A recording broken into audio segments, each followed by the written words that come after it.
Good morning student. हम पढ़ रहे थे हिंदी व्याकरण में वर्ण और वर्णमाला, जिसमें हम पढ़ चुके हैं स्वरों के बारे में और वर्ण और वर्णमाला के बारे में। अब हम जानते हैं व्यंजन के बारे में। जैसा कि हमने पढ़ा था, स्वरों के उच्चारण में स्वरों को बोलने के लिए किसी और ध्वनि की आवश्यकता नहीं होती है, लेकिन व्यंजन के उच्चारण में स्वरों की सहायता ली जाती है। स्वरों की सहायता के बिना व्यंजन को हम नहीं बोल पाते हैं। इनके उच्चारण में मुंह की हवा, कंठ, जीभ, दांत, होठ आदि रुकावट के साथ बाहर आती है हवा। व्यंजनों के भेद कितने होते हैं? व्यंजनों के मुख्य रूप से 3 भेद होते हैं।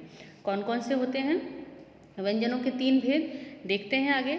सबसे पहले हमारा स्पर्श व्यंजन। स्पर्श व्यंजन कौन से होते हैं? स्पर्श व्यंजन सबसे पहले तो देखते हैं हम 25 होते हैं और क से लेके माँ तक होते हैं। जैसे हम का खा गा घा पढ़ते हैं ना, ऐसे ही जब माँ आ जाता है तो क से और माँ तक के जो वर्ण होते हैं वो हमारे स्पर्श व्यंजन होते हैं। इनके उच्चारण करते समय जीभ मुख से विभिन्न स्थानों को स्पर्श करती हुई आती है। इनकी संख्या है 25। जैसे इनको हम वर्गों में बांटते हैं। व्यंजनों के वर्ग होते हैं क वर्ग, च वर्ग, ट वर्ग, त वर्ग और प वर्ग।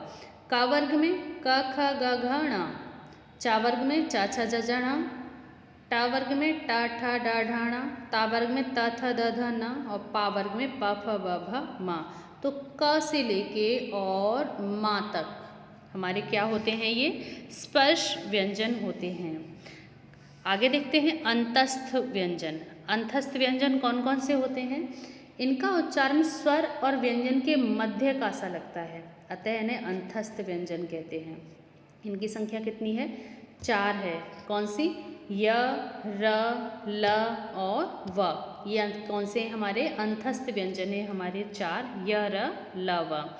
आगे देखते हैं ऊष्म व्यंजन। ऊष्म व्यंजन, इनके उच्चारण में वायु रगड़ खाने से एक प्रकार की ऊष्मा मतलब गर्मी पैदा होती है, इन्हें ऊष्म व्यंजन कहते हैं। इनकी संख्या कितनी है? 4। कौन कौन सी? श, श, स और ह।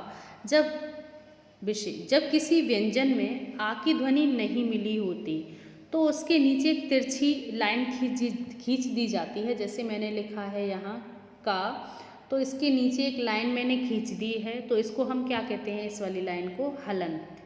और ऐसे वाला जो हमने जो 2 बिंदियाँ पढ़ी थी वो इसे क्या कहते हैं हम लोग? इसे तो हमने हलंत कह दिया, इसको क्या कहते हैं? विसर्ग कहते हैं। और एक ही बिंदी जब वर्ण के ऊपर लगाई जाती है उसको क्या कहते हैं? अनुस्वार कहते हैं।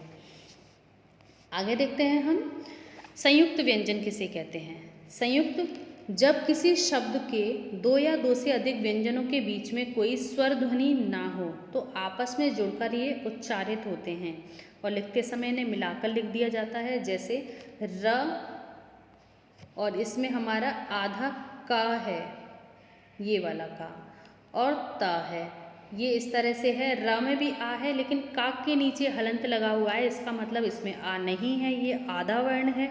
जिसके नीचे हलंत लगा होता है वो आधा ही वर्ण होता है हमारा। तो इसमें आ है, तो इसको हम जब लिखेंगे तो ये किस तरह से लिखा जाएगा? इस तरह से, आधा वर्ण। ऐसे ही सत्य। इस प्रकार जो स्वर के रहित जो व्यंजन होते हैं ना, उनका मेल संयुक्त व्यंजन होता है। इनके मेल से बने, इसमें एक में स्वर और एक में स्वर नहीं होता, तो उनको हम क्या कहते हैं? संयुक्त व्यंजन कहते हैं। कुछ ऐसे भी व्यंजन हैं जो लिखाई में नया रूप धारण कर लेते हैं। जैसे का और श बन के क्या बन जाता है? कक्ष बन जाता है। नेत्र, रा और त्रा किससे बनता है? र प्लस ता से क्या बन जाता है? ये नेत्र बन जाता है। जा और ज्ञा से क्या बनता है? यज्ञ बनता है। और श और रा से श्र बनता है। तो ये हमारे क्या कहलाते हैं? संयुक्त व्यंजन कहते हैं। इनको हम क्या कहेंगे? संयुक्त व्यंजन। अब वर्णों के उच्चारण स्थान देख लेते हैं हम। वर्णों के उच्चारण स्थान वाक्यांत की सहायता से होता है। मुख्य जिस भाग से जो वर्ण बोला जाता है वही भाग उस वर्ण का उच्चारण स्थान कहलाता है। ध्वनियाँ वर्ण में उच्चारण निम्नलिखित अंग काम में आते हैं, जैसे स्वर तंत्रियाँ, मुख विवर, नासिका, जीवा, तालु, मूर्धन्य, ये सारे हमारे प्रयोग में लाए जाते हैं। अब देखते हैं कौन सा वर्ण कहाँ किस जगह के उच्चारण से बोला जाता है। कंठ के उच्चारण से बोले जाने वाले वर्ण कौन से हैं? हम बोलकर देखेंगे, हमें खुद ही पता चल जाएगा। आ का ख ग घ ड़ और ह। ये क्या कहलाते हैं? कंठ्य कहलाते हैं। कंठ से बोले जाने वाले, तालु से बोले जाने वाले ई च छ ज झ ण और य और श कौन से कौन से वर्ण कहलाते हैं? हमारे तालव्य वर्ण कहलाते हैं। आप खुद उच्चारण करके देखोगे, आपको पता चलेगा कि हमारी जीवा तालु से तालु के पास तक पहुंच पा रही है, नहीं पहुंच पा रही है, या फिर हमारा जो हम बोल रहे हैं तो हमारी ध्वनि कहाँ से आ रही है। मूर्धन में देखते हैं हम लोग री, ट ठ ड ढ ण र और श। ये क्या है? हमारे मूर्धन्य हैं। दंत में त थ द ध न ल और स। ये क्या है? दंत्य है। हमारी जो जीवा है वो कहाँ पर रुक रही है? दांत के पास जाकर दांत को स्पर्श कर रही है।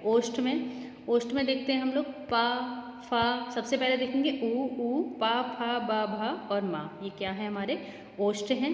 नासिका, नासिका मतलब नाक। नाक से बोले जाने वाले वर्ण कौन कौन से, व्यंजन कौन से हैं? ई है, ण है, न ण म। ये क्या है? हमारे अनुस्वार होते हैं, और जो अनुस्वार होता है वो भी इसी में आता है। ये कौन से वर्ण होते हैं? नासिक के।